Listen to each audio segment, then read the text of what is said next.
Get familiar, get familiar. So if you don't know by now, then you should probably get familiar.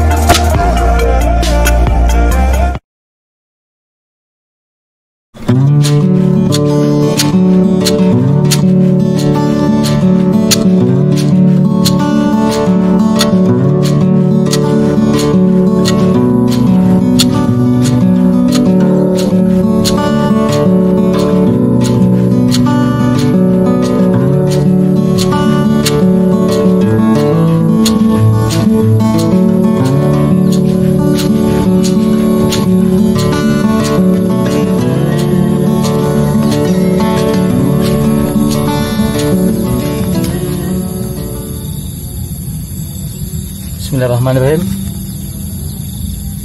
Assalamualaikum warahmatullahi wabarakatuh. Jumpa lagi sahabat tani Nusantara dimanapun berada. Semoga sahabat-sahabat tani semuanya dalam keadaan sehat walafiat, kemudian juga tanaman-tanamannya diberikan kesuburan, yang panen mudah-mudahan panennya meningkat. Walaupun saat ini kondisi tanaman pinang, karena kita bicara pinang hari ini, agak-agak kurang stabil gitu ya. Sebelumnya mohon maaf nih teman-teman, kondisi agak kurang sehat, tapi berhubung ada yang minta dibikin video perlakuan apa sih selama pinang masih di masa dalam polybag sebelum pindah ke lapangan, ya kan. Jadi hari ini kita bicara mengenai perlakuan atau apa sih yang harus kita lakukan terhadap bibit-bibit pinang kita yang masih di dalam polybag selain pemupukan gitu. Kalau untuk pemupukan, sebenarnya di beberapa video sebelumnya saya juga sudah menyampaikan bahwasanya pemupukan yang biasa saya lakukan ketika tanaman pinang masih di dalam polybag seperti ini, itu mulai dilakukan pada usia 2 bulan sampai 2 bulan setengah, biasanya 2 bulan. Tergantung lagi media tanam yang teman-teman gunakan. Apakah media tanam teman-teman sebelumnya ini apa? Apakah media tanam teman-teman di polybag tempat pembibitan pinangnya ini dibuat dengan menggunakan berbagai kandungan unsur hara, misalnya menggunakan kohe sapi, kohe kambing, atau kohe ayam. Tentu akan berbeda ketika media tanam teman-teman menggunakan tanah biasa. Tanah ya mungkin bukan tanah topsoil ya, tanah apa namanya, tanah kuning gitu lah, tanah kuning, tanah timbunan, yang artinya memang unsur haranya tidak akan sebanyak ketika media tanam teman-teman dibuat sedemikian rupa dengan campuran-campuran yang memiliki kandungan unsur hara yang cukup untuk masa pertumbuhan sampai 2 bulan sampai 2 bulan setengah gitu. Terutama media tanam saya ini kemarin juga sudah ada di video sebelumnya. Media tanam ini kan saya dari tanah topsoil, kemudian saya pakai arang skam. Ini tidak saya tambahkan dengan kohe, karena penggunaan kohe di awal media tanam itu juga ada dampak negatifnya ketika teman-teman tidak bisa memastikan bahwa kohe itu benar-benar matang. Karena ketika kohenya tidak matang, itu malah kecenderungan menimbulkan penyakit baru bagi tanaman kita. Karena kohe yang tidak matang itu patogen negatifnya, patogen atau bakteri negatifnya, bakteri jeleknya lebih banyak, sehingga akan menyebabkan tanaman kita diserang oleh patogen tersebut seperti jamur dan lain sebagainya. Jadi harapan saya, kalau memang teman-teman yakin kohenya udah matang, atau kohenya disterilkan dulu bisa menggunakan H2O2 atau hidrogen peroksida, atau teman-teman bisa menggunakan E4 agar proses fermentasi kohenya lebih cepat, bisa juga, itu bagus. Tapi kalau kohe langsung dari kandang sapinya, walaupun mungkin konteksnya udah lama nih kohenya di kandang sapi, tidak menjamin kohe tersebut bersih dari patogen ya. Oke, jadi kita kembali ke sini. Kalau pemupukan tadi jelas ya, di video saya juga sebelumnya juga sudah ada. Biasanya saya mulai melakukan pemupukan di usia 2 bulan sampai 2 bulan setengah, baru kita melakukan pemupukan.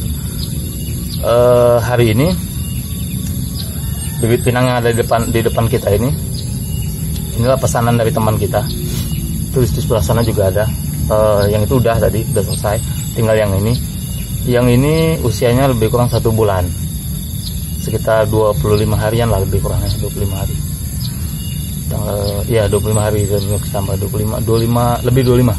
Tanggal berapa kemarin ini saya lupa. Ya anggaplah lebih kurang 1 bulan. Lebih kurang 1 bulan ini sudah disemai. Ada yang sudah tumbuh daun, ada yang belum gitu ya. Ada yang sudah pecah daunnya, ada yang belum. Jadi selain pemupukan yang nanti akan mulai saya lakukan di usia 2 bulan, saya biasanya selalu melakukan yang namanya proses pembersihan gulma. Karena gulma-gulma yang ada di tanaman ini, di media polybag ini sebenarnya sangat membantu teman-teman. Ya, membantu menghabiskan unsur hara atau nutrisi yang ada pada media tanaman kita, sehingga akhirnya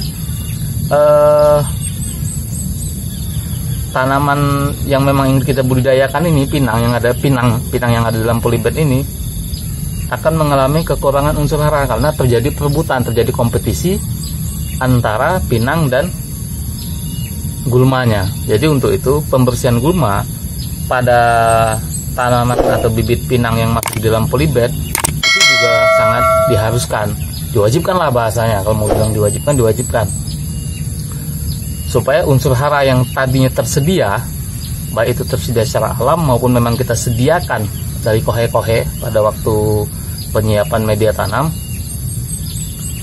tidak terbuang sia-sia, tidak diambil atau tidak dinikmati secara bebas oleh gulma. Maka gulmanya harus kita bersihkan. Membersihkan gulmanya sederhana teman-teman, tidak perlu kita dengan semprot ya, itu merugikan. Kalau kita semprot otomatis pohon pinang kita juga akan ikut kesemprot. Jadi cukup dicabutin. Nah, solusinya supaya teman-teman tidak terlalu lelah ketika melakukan proses gulma, saya sarankan sering-sering melakukan proses pembersihan gulma ini. Setidak-tidaknya 2 minggu 1 kali, 1 minggu 2 kali, 1 minggu 2 kali, 1 kali 2 minggu, 2 minggu 1 kali. Kalau mampu seminggu sekali lebih baik, lebih bagus. Karena ada beberapa gulma yang memang proses pertumbuhannya cukup cepat dan cukup mengganggu. Ini contoh saya ambil satu ya. Nah ini satu. Nih, ini gulma ini nggak tahu siapa namanya. Ini cepat tumbuhnya ini, kelihatan ya teman-teman. Nah, ini tinggal cabutin aja, cabutin. Udah gitu aja teman-teman. Balin. Selain mencabuti atau membersihkan gulma, proses 2 minggu sekali terhadap kontrol ini, kita bisa sekalian melihat atau nanti mengganti seandainya ada kecambah bibit pinang ini yang mati, baik mati keseluruhan maupun matinya perlahan, seperti contohnya nih ya teman-teman. Nih kelihatan ya, ini mati pucuk ini teman-teman. Kalau ini kemungkinan untuk hidupnya sudah sangat kecil, bahkan boleh dibilang tidak mungkin hidup lagi. Dia akan habis lama-lama, habis. Nah, contoh lain masih kecil. Nah ya, ini teman-teman, kelihatan ya, ini mati pucuk. Kalau saya bilang ini mati pucuk. Biasanya ini nggak akan hidup lagi. Nanti makin lama kelihatan ya. Nah, nanti makin lama yang hangus ini ke bawah habis. Nah, jadi lebih baik itu langsung diganti kalau memang teman-teman ada menyiapkan kecambah untuk sisipan.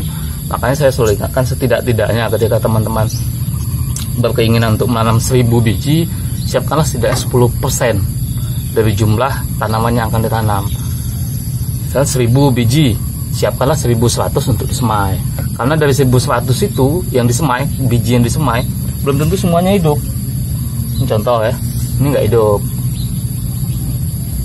Nah, nanti dari 1100 ketika sudah menjadi kecambah, teman-teman pindahin ke polybag, itu juga tidak akan 100% hidup semua. Tetap akan ada seperti itu yang mengalami bahasa sini hangus ya, memutung gitu, akhirnya mati, pelan-pelan mati. Banyak faktor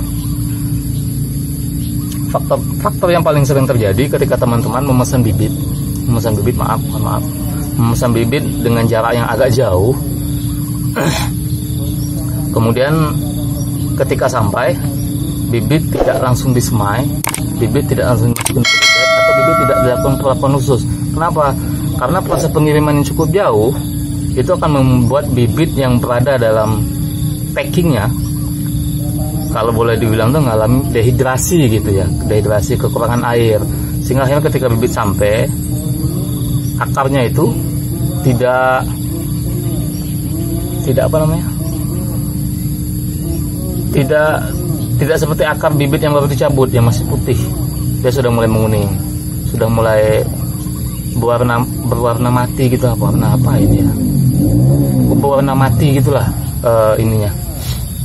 Nah, walaupun tidak semua seperti itu, hanya saja memang saran saya ketika teman-teman memesan bibit dengan jarak tempuh yang cukup jauh, pertama yang minta tolong sama yang packingnya, di packing dengan bagus, jangan asal masukin gitu ya, disusun rapi-rapi.